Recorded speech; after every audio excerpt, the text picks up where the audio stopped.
Pitfalls to Africa's growth may come from the inability to grow the continent together. Collaboration could be seen as the most ideal way to build, upskill and advance Africa's manufacturing agenda beyond its levels of being the new frontier for growth. My colleague Arabile Gumede is at the Sandton Convention Centre for the Manufacturing Indaba.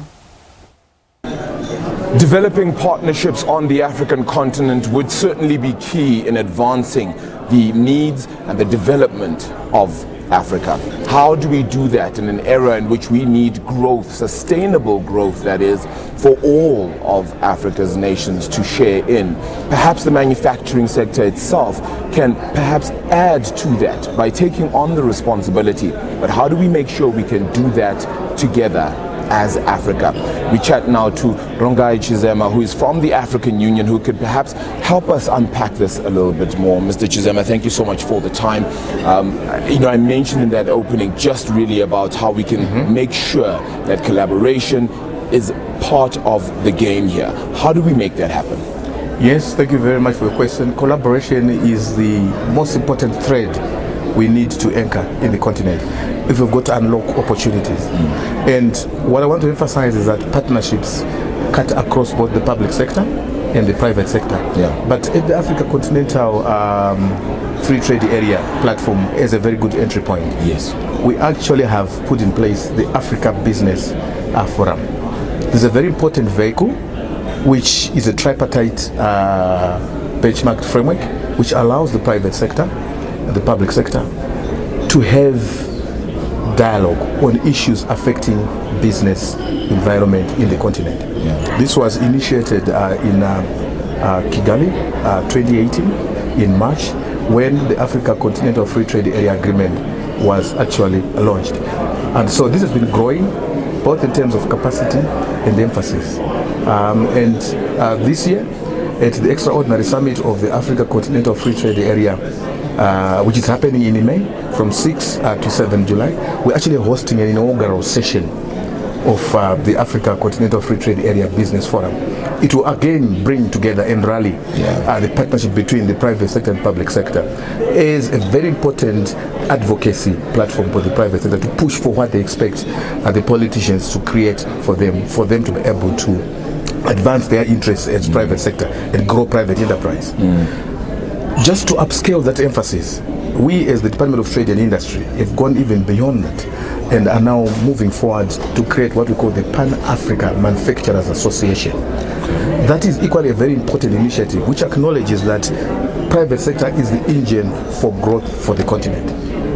And it's basically the same type of understanding that partnerships are very critical. And if we work together as a continent and looking at the manufacturing sector, we can be able to rally all our expectations and be able to push one voice. Because we've always sat and thought to ourselves that manufacturing needs to come from government and governments need to be in charge of the whole spectrum.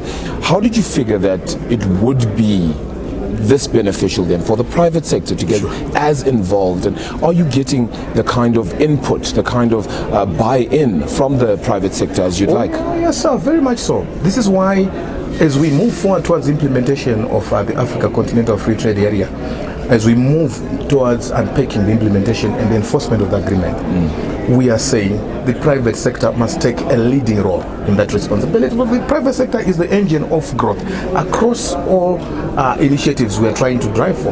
When you look at Agenda 2063, industrialization is so central. But industrialization and structural transformation for the continent to bring in inclusive growth and development revolves around private capital recreating itself. And so that in itself is a challenge for us as political leaders to then say, what conditions do we need to put in place so that the private sector can be able to thrive? And we can't do that without the input of the private sector. So this collaborative gene or DNA is a very important catalyst towards ensuring that whatever the private sector is advocating for is mainstreamed into our AU policy frameworks and cascades down to the regional economic communities which we work with, and also down to member states, so that we can create the business enabling environment which can reduce the cost of doing business, which can allow the private sector to prosper and recreate capacity over time. Only then can we be assured that the continent can be able to deliver on the Africa we want and Agenda 2063. Do you find that we're perhaps at a disadvantage in the sense that we have to first start from zero, build the manufacturing sector we really want, and then from then on try to ensure that we're ready and fit for the future? Or is that all part of one process, do you think? It is one process in any case.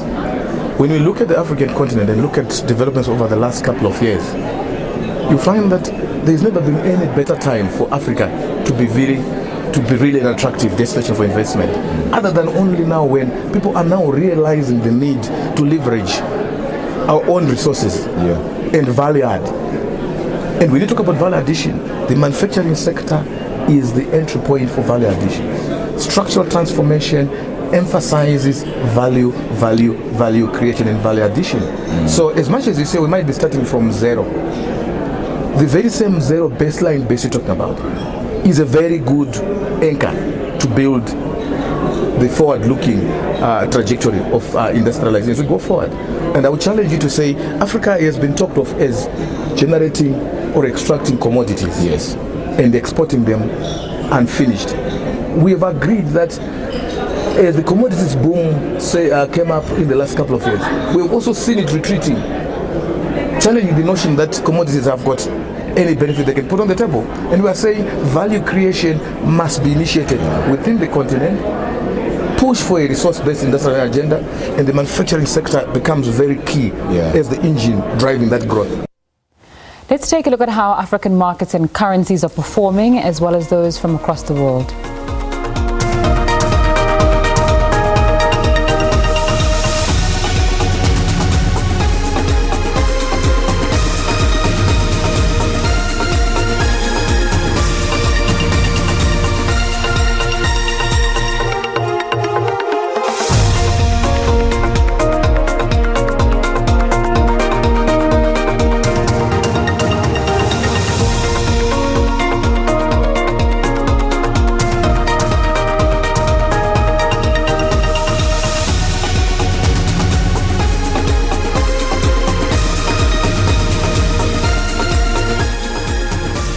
Thanks so much for joining us on Point. We say goodbye to our SABC 3 viewers, and to our SABC News viewers, Nompumelelo Siziba will be here at the top of the hour with more news. Mduduzi Mtembu is standing by with your weather details. Goodbye.